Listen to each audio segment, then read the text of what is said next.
Hello everyone and welcome to another video. My name's Ammo and I'm joined by my good pal Dimitri Johnson. Hi. And today we're talking about Batman and Batman comics in particular. So if you're new to comics or you want to know what the best Batman comics are, this is the perfect video for you. So we did this video about, was it 3-4 months ago? No, it was like last year. Was it last year? Alright, we did it a while ago, but for some reason the edit just kept corrupting and it was never meant to be. So we're doing it again and we're going to do less comics this time because we talked for like 45 minutes on that video. So we're going to cut it down and condense it to about, I'm thinking 15-ish. So we'll see how that goes. We'll see how it goes. Anyway, we're going to give 2 of our comic choices each about what we think are the best Batman comics and why you should read them. So cool. I'm going to let you go first, Dimitri. Oh, sweet. Yeah, thank you. Because I've done my intro and talked for ages. So yeah. I get the hard task. Alright, so yeah, whenever you think of Batman, you always think of like his rogues gallery. I mean, with Marvel, it's Spider-Man who has just the best peeps, but DC, it's no, I think Batman has better peeps overall. Oh yeah, but when we're going through like just all of it, I would say Batman versus Spider-Man. That's like the top 2 rogues galleries. Yeah. But no, so a lot of Batman's best stories, it involves a Joker. One I would definitely recommend people read is Batman, the White Knight. Okay. 8 issues written and drawn by Sean Murphy, who's done other stuff like Punk Rock Jesus, which was great, and Shaun of the Dead, the comics. Like, the art is A1. It's absolutely brilliant. But the reason I recommend people watch it is because in there he obviously explores the relationship between Batman and the Joker, but he flips it. So in this case, Batman is a menace and the Joker is more of the... He's not the savior, but it's like, oh shit, there's something more to this. So Joker Jesus, you can go with that. But no, essentially what happens, or that shit. how it starts off is the Joker and the Batman are doing their usual thing. And the Joker, when it comes to their final confrontation, is like, you know what, I'm sick. You take advantage of me like this, but if I was cured, if I was no longer insane, I could do a better job than you. Okay. And he actually does cure himself in some way, and really gruesome. Oh, we need spoilers by the way, so let's just put that out there, full spoilers, just in case. We won't spoil the endings of the comics, but we'll give you the general gist of the storyline. This is just getting Please bear that in mind. Getting them into getting you hyped.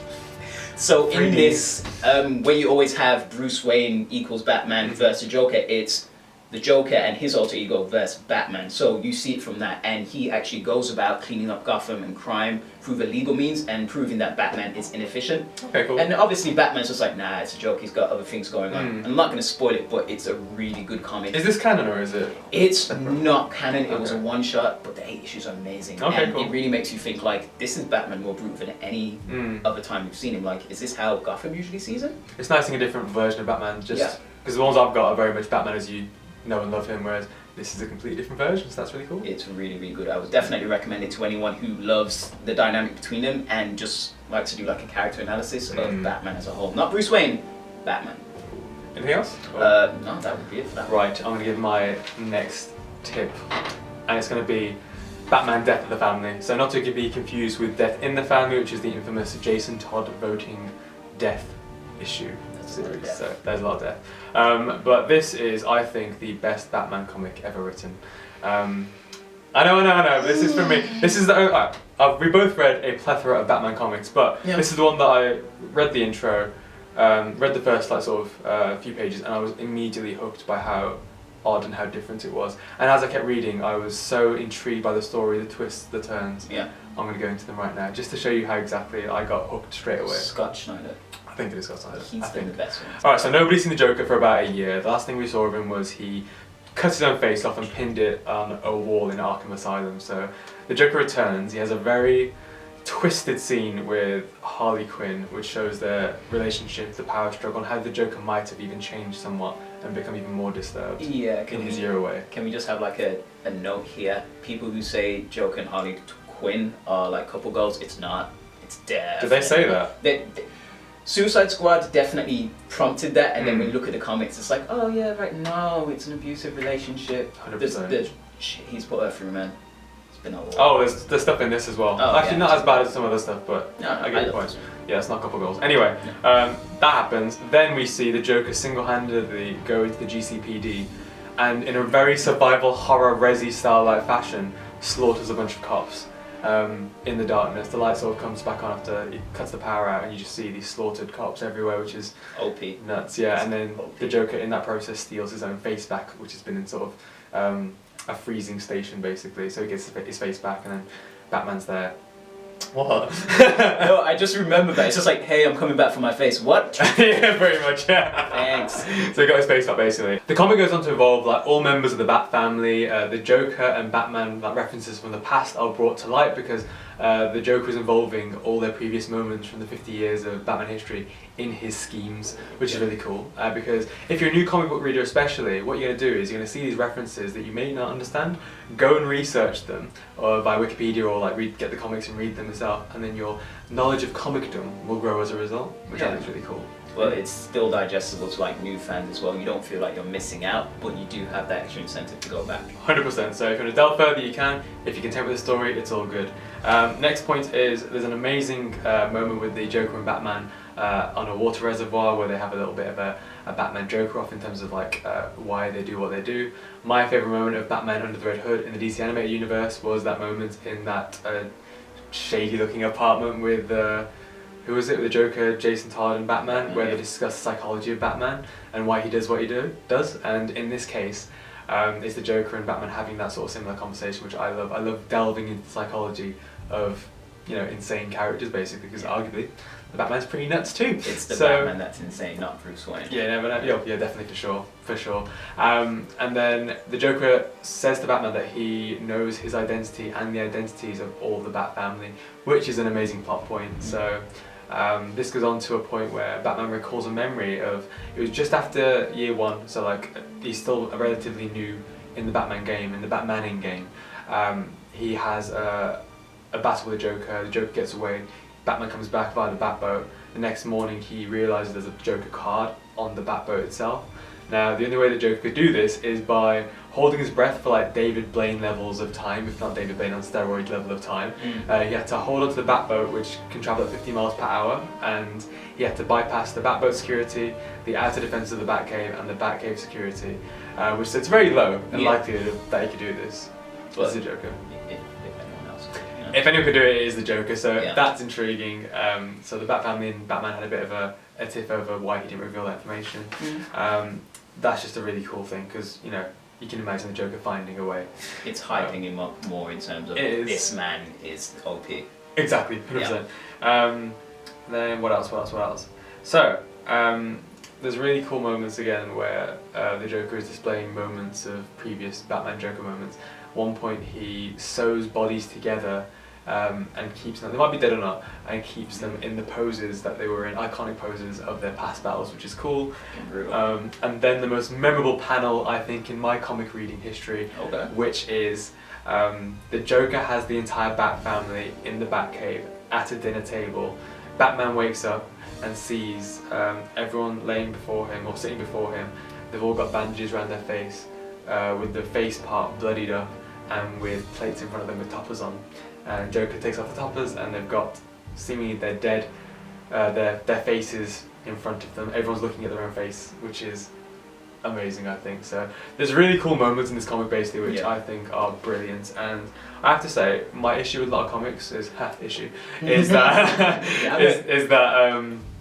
the endings are never really wholly satisfying, in my opinion. However, in this comic, I have to say, it is a very, very satisfying ending, which I will not spoil.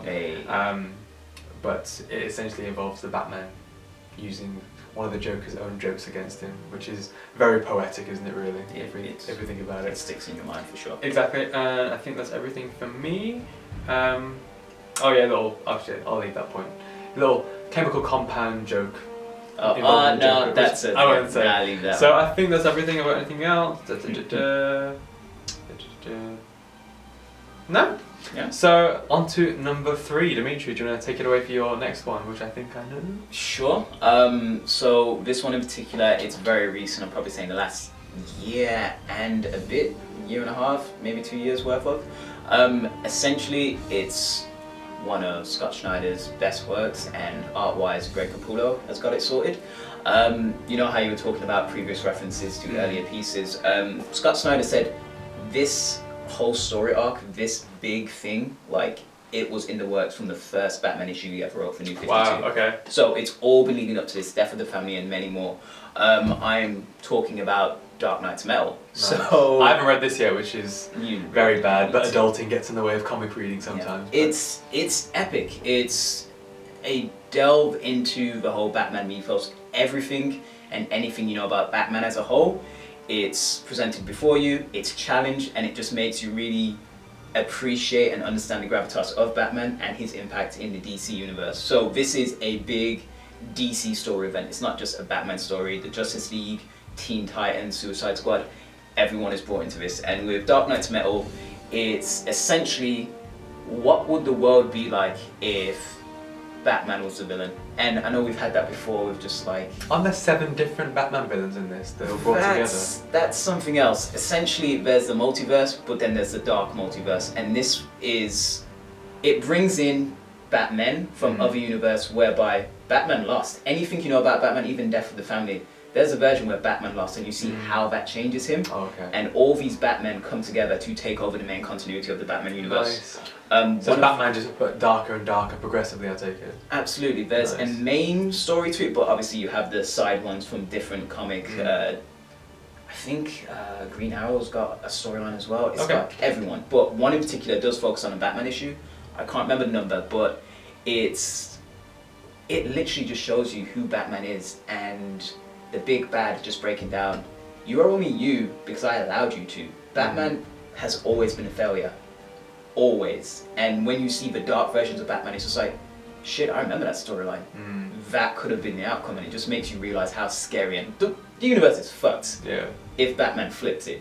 And you really just wonder, I don't know if he can get out of this. It just takes one bad day, doesn't it? It does, but then you see how multiple bad days. So, sort of spoilerish, think about the night Batman's parents died in Crime Alley. Okay. This one is a twist on what if Hal Jordan didn't get the Green Lantern ring? What if young Bruce got it? Like at the moment his parents died, what would he do with that power? And you see how that young Kill Judge Hill, surely. Yeah, but more than that, this is full on despair. It's not like hope or who has a stronger will than Batman? No one. Okay, so you take that level of vengeance and you see how he dominates it, and I forget what he's called, Dawnbreaker Batman? Yeah. You but I guess this is before that he obviously honed his skills as him as a kid. This is him as a kid. So him to grow up with that, not going through and not accepting and not, going through the journey of Batman. That wasn't like, exactly, because he's gone through this process and this journey into adulthood where he's not got past it, but he's learned how to deal with it.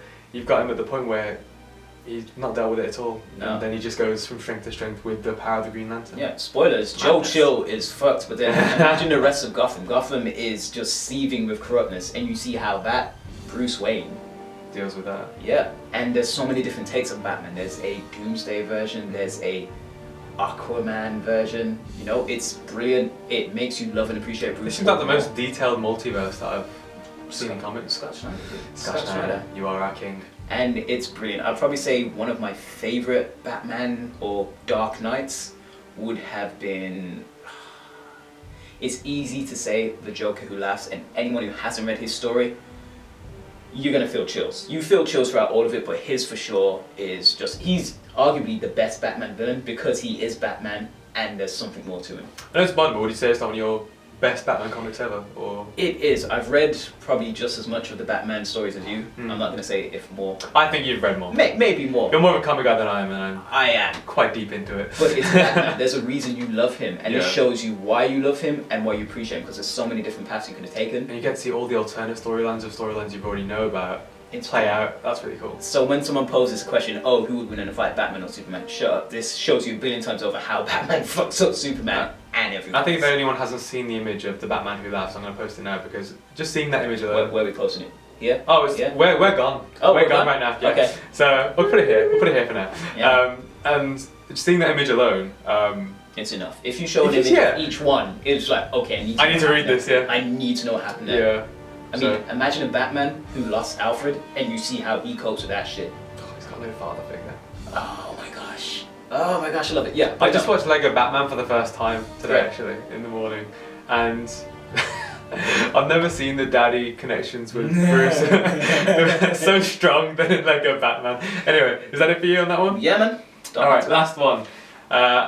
Classic Batman comic in Hush. So, what I really like because you don't see this enough in comics, is the introduction of new characters.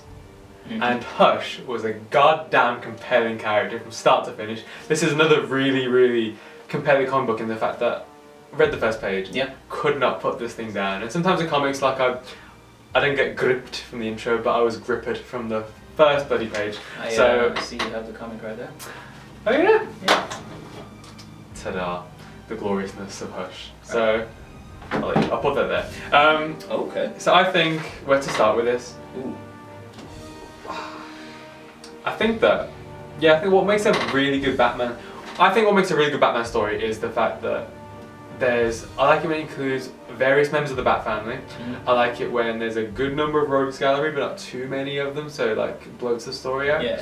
And I like it when Justice League members are included. So I like it when Superman or Green Lantern or Wonder Woman pops up in the story, because it shows how, one, I like how Batman interacts with these characters, but two, it just shows how much superior Batman is. It shows he's always busy. Yeah. It's always so busy. Just how, like, you know, how competent the man is, how dedicated the man is, and how superior he is compared to everyone around him, despite having no powers. I just really like that aspect, and this comic book gives you all of that with a new villain, which I really like. So obviously, because I don't know who the villain is, I love a good whodunit story and also a who is it story. And throughout the story, you are twisted and turned with regard to who the identity of Hush is. So if you like, you know, your murder mysteries and whatnot, or just mysteries in general, get this comic. Dude, it is Detective amazing. Comics, it plays on its strengths. 100%. And you get to see Batman detecting more than he has in other comics, I think. Yeah, man. So there's a lot of really standout moments for me. There's a really cool moment where Superman gets controlled by Poison Ivy. We'll get to see a lot of great moments between Batman and Catwoman and their issues with trust and their relationship that's very complicated. Yeah. You get to see a lot of that in various moments. There's a great use of Crypto the Superdog, if you've never watched the cartoon or heard of the character. It is fantastic. And like I said, finding out who Hush is just an amazing journey. And the final point of this, I'm not going to spoil anything because there's so many things in this comic that are It's too noteworthy. tasty to give you a Yeah, I problem. won't. With the other one, there's a lot of standout moments. I thought, you know, you have to hear about this to get hooked into it. Yeah. You've got enough here. And one thing I will leave on finally is that the Riddler, I think, is finally used to his full potential. Even though you don't see much of him, what you get is like, okay, we've finally seen, because everyone like jokes about the Riddler being sort of a not in the A-tier villains of Batman. I think he is right at the tippy top. Okay. I think he's just below the Joker in my opinion. I think the Riddler is a fantastic villain, and it proves that in this comic. So those are our recommendations. If you like them, if you don't like them, if you agree or disagree, let us know in the comments below. If you like the video, please like and subscribe. Until next time, Martha, Martha, Martha.